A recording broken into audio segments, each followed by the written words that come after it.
يا مساء الفل عليكم. تعالي هنا بقى اقولك ازاي تعملي سمنة طبيعية في بيتك وبأقل التكاليف وكمان صحية. عندي هنا جبت كيلو من الدهن بيجي من عند الجزار عادي. لو هتجيبيه من عند الناس اللي بتبيع الكرشة والحاجات دي هيديهولك ب80 جنيه، ولكن لو جبتيه من عند الناس اللي هي بتبيع لحمة هتديهولك من اول 150 جنيه كده وانت طالعة. تمام، فهاتيه اللي هو التاني ب80 جنيه وبرده جميل. اول حاجه غسلته كويس كده وشلت منه اي شوائب، بيبقى فيه شعر صغنطوط خالص كده بنشيله، او اي حاجات سودا صغيره كده مثلا برضو بنشيلها. وبنقعه شويه زي ما انتوا شايفين كده في شويه ميه وملح، عندك عايز تحط خل تحط ليمون براحتك. تمام. المهم ان انا بسيبه شويه كده علشان لو في اي ريحه زفاره او كده تتشال منه، هو مبيكونش في حاجه بس احتياطي يعني. بتأكد كويس من كل حتة وبشيل كل تانية فيه، زي ما انتوا شايفين كده بيبقى فيه حاجات سودا صغيرة جدا جدا، يعني شوية شوايب كده. بتشيل بسهولة والحاجات ديت يا جماعة علشان السمنة في الآخر تطلع ريحتها حلوة معانا. متخافوش يا جماعة، الموضوع مش مضر ولا صحيان ولا أي حاجة، بالعكس يعني أحسن بكتير من السمنة المهدرجة اللي بنجيبها. بعد كده ما اتأكدت من نظافته كويس جدا، مسكت بقى المقص وبدأت ان انا اقصقص فيه. ممكن تشتغلي بيه على طول، ولكن لما تقصيه كده بينجز معاكي في موضوع السوا. فانا بقصه شرايح زي ما انتوا شايفين كده، بس طبعا عشان بصور بايد ف يعني الموضوع صعب، بس بوريكم برضو انا بعمل ايه. يعني بقطعه صغيرين كده بالمقص بالسكينة عادي المتوفر عندك. بعد ما بقطع الكمية كلها ببدأ ان انا اشغل عليها النار زي ما انتوا شايفين شكلها كده. ببدأ ان انا افتح عليها النار بدون اي اضافات في المرحلة ديت خالص. شكله زي ما انتوا شايفين كده يا جماعة، عملته شرايط صغيرة. تمام. ممكن لو انت عندك كبة تجمديه شوية في الفريزر وتضربيه في الكبة عادي برضو. بعد كده هيبدأ يتحط على النار، هيبدأ ينزل في الأول زي مية كده عادي جدا. بعد كده المية ديت هتبدأ ان هي تتبخر شوية ويتبقالك ينزلك السمن، يبدأ بقى يسلي بالراحة واحدة واحدة، ما تستعجليش عليه. زي ما انت هتشوفي كده معايا هيبدأ الأول ان هو ينزل مية، يبقى شكله عامل زي المية كده، وبعد كده هيبدأ يسلي سمنة. تمام.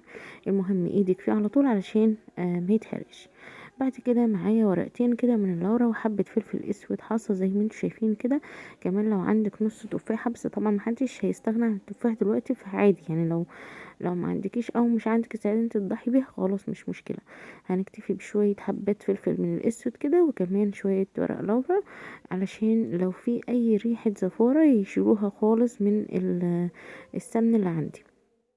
طبعا البخار جه على الكاميرا معلش بقى. بعد ما بحس ان هو بدأ ان هو يدخل على سمن كده بقوم جايبه شويه ملح وهرشهم عليه شويه صغيرين جدا، عشان يعني ما برضو ما يحدقش الاكل واحنا بناكل. شايفين بقى خلاص هنا اتحول معايا اهوت لسمن زي ما انتم شايفين. والحاجات الصغيره اللي بتتبقى ديت السلوى كده بتاعت السمنه، عايزة تصفيه في المرحلة ديت وتستخدميه على طول. كان بها بيبقى جميل جدا ويبقى معاكي سمنة، اول ما يتجمد هتشوفي شكله هيبقى ايه، هيبقى سمنة. ولكن انا بحبه بقى اديله طعم السمنة البلدي بالظبط. هعمل ايه بقى، هجيب نص كيلو كده من الحليب وهنزله عليهم بالشكل اللي انتوا شايفينه ده، ولكن في المرحلة دي بتوطي النار خالص لان زي ما انت شايفة بيعمل فوران زي ما انت شايفة كده. تمام. وهنا كمان حطيت شوية زيت صغيرين علشان برضو كمادة حفظ معايا في الخلطة اللي انا عاملاها دي. هتستني بقى الحليب ده يختفي تماما معايا، وفي الوقت ده انت بتشم ريحة سمنة بلدي. تمام. هنفضل سايبينها على النار بالشكل ده لحد ما يختفي معايا الابيض اللي انت شايفاه ده، وكأني يعني بعمل سمنة بلدي. هنا لو عندك معلقة سمنة بلدي ممكن تحطيها، او سمنة مهدرجة عايزة مثلا تعملي خليط من بين ده كله عادي مفيش اي مشكلة. انا حطيت معلقة سمنة بلدي كده ايه تطعم لي الدنيا كده، وتقلبي برضو لحد ما يسلي معاكي خالص وتبقى كأنك عملتي سمنة بلدي في البيت. عايزة قبل ما تعملي المرحلة دي عايزة تشيلي الدهون الصغيرة دي براحتك، بس انا هصفيها كلها في الاخر. هنا اهي صفيت معايا خالص ومبقاش فيها اي حاجة وكده خلصت معايا وريحتها كانت جميلة تحفة. بجد بتعملي بيها بقى محشي بقى ريحته فظيعة.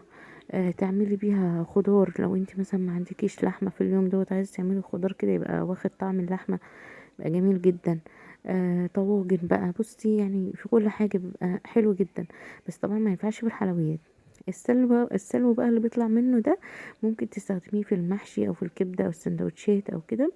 بيبقى حلو جدا برضو. لو انت خايفه على صحتك ارميه، لو انت بتخافي من الدهون الزياده يعني.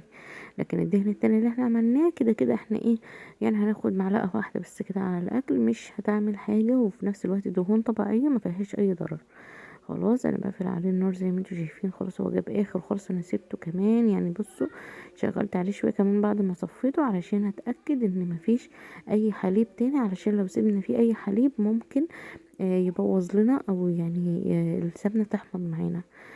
فخلاص هي كده معايا كويس جدا، بالعكس كمان يعني غمقت شويه كمان، يعني الاول كانت كمان احسن، بس برضو ما غمقتش قوي يعني، هتشوفوها كمان لما تبرد. بص بتعمل تحت زي مرتة كمان، يعني عايزه اقولك بتعمل تحت زي مرتة عاديه خالص، زيها زي كأنك بتعملي سمنه بلدي.